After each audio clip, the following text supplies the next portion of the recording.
What's up everyone, it's SomeWhiteGuy from Hack Forum. So I'm going to be showing you how to make a web browser, basic web browser, and VB.net. Go ahead and open up your whichever IDE you have downloaded. I'm using the Visual Studio 11 beta. Let's call it browser. This is going to be very basic. Just go over the basics of creating a web browser. So first off, we're going to get a panel, and that is going to be a container for the 5 buttons that we're going to need.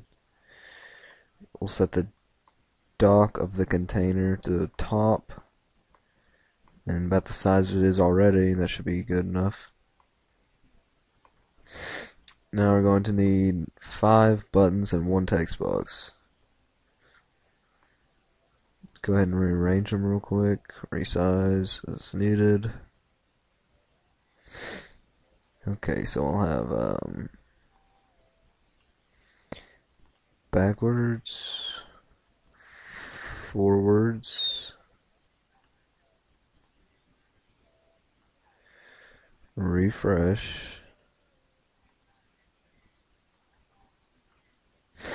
and then over here we'll have stop and go.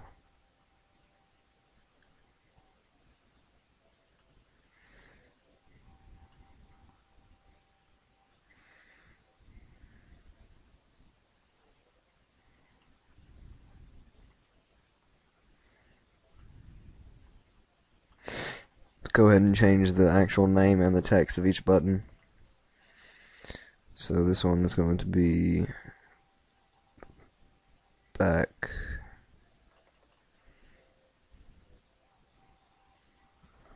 forward,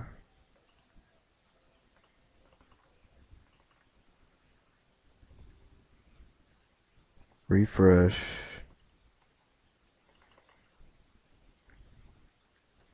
stop and go, or navigate, doesn't really matter. Forgot to rename them. Let's change the names so we know which one's which.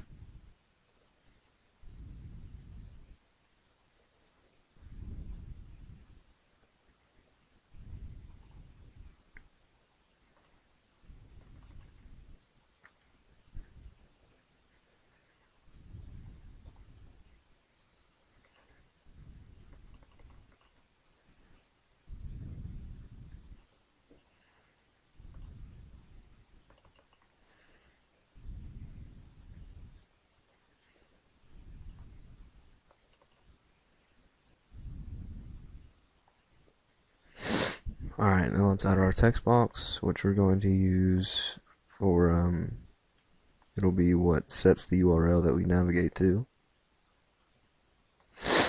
And there we go, we got a little basis for our web browser. Let's go ahead and set the anchors for all of these buttons. Anchors help keep the buttons well anchored, obviously. Back, forward, and refresh. You need to have anchors set to the left.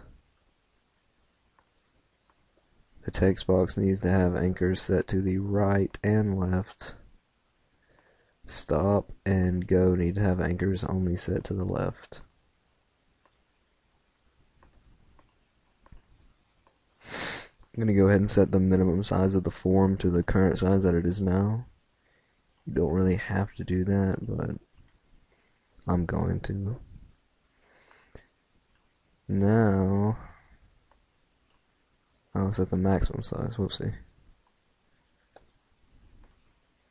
Minimum size. Now you can see when we resize it how the buttons will go with it. They don't look all shitty and sloppy. Now we need to add our web browser control. There are 3 different web browsers that you can get. One is the default one, which we're using right now. One is called Gecko, and the other is called WebKit. WebKit uses Chrome's engine, and Gecko uses Firefox's engine. So, let's go ahead and start setting these buttons. Double click on the go back button or the back button. Type in webbrowser1 go back. Oh, well, first let's check if it can go back first. If WebBrowser 1 can go back, then WebBrowser.go back.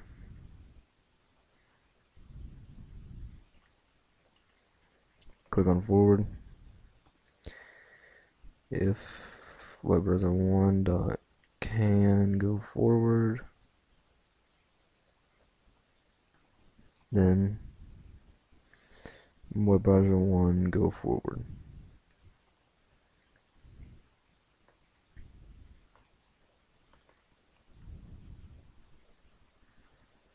I'm not sure if there's one for refresh.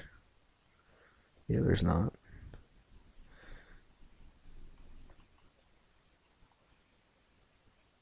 Just type in WebBrowser1.refresh.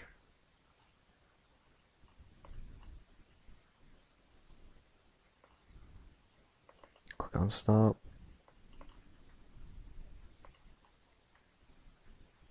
WebBrowser1.stop. Click on go. WebBrowser1.navigate. Textbox1.text. Now double click on the actual web browser control. Should bring up the document completed event. Type in textbox1.text equals webbrowser1.url.toString. Now the reason we can't say textbox1.text equals webbrowser1.url is because a URL is a URI, and you can't just simply convert a URL to a string. So you use the toString function, which will take the URL instance and convert it to a string which can be placed in textbox1.text. So now that we got that done, let's double click on my project over here. We're going to add a setting for the home page. And the default's just going to be Google. Or fuck it, we'll just make it hack forms, I guess.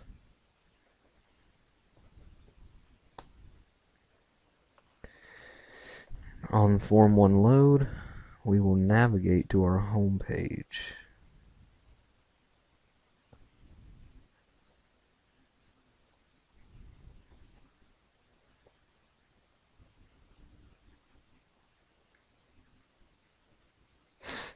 Let's add a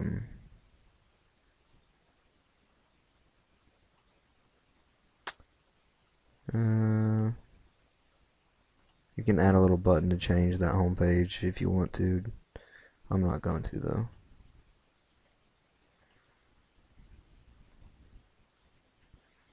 See, it works pretty good.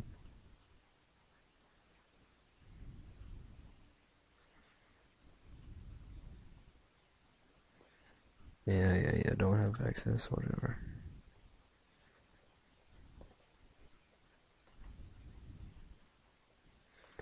Okay, now one last touch up. Click on form 1, scroll up and find accept button, and set that to webbrowser.nav. So now you can be lazy and you don't have to go over there and click on go. You can just get up in google.com and hit enter. And boom. So let's see, go backwards, go forwards, refresh, stop. And there you go, that's how you make a basic web browser. Thank you for watching. Hope you learned something. I'll see you in my next video, which is going to be about how to make a basic notepad which will utilize the open file dialogues and save file dialogues. Thanks for watching.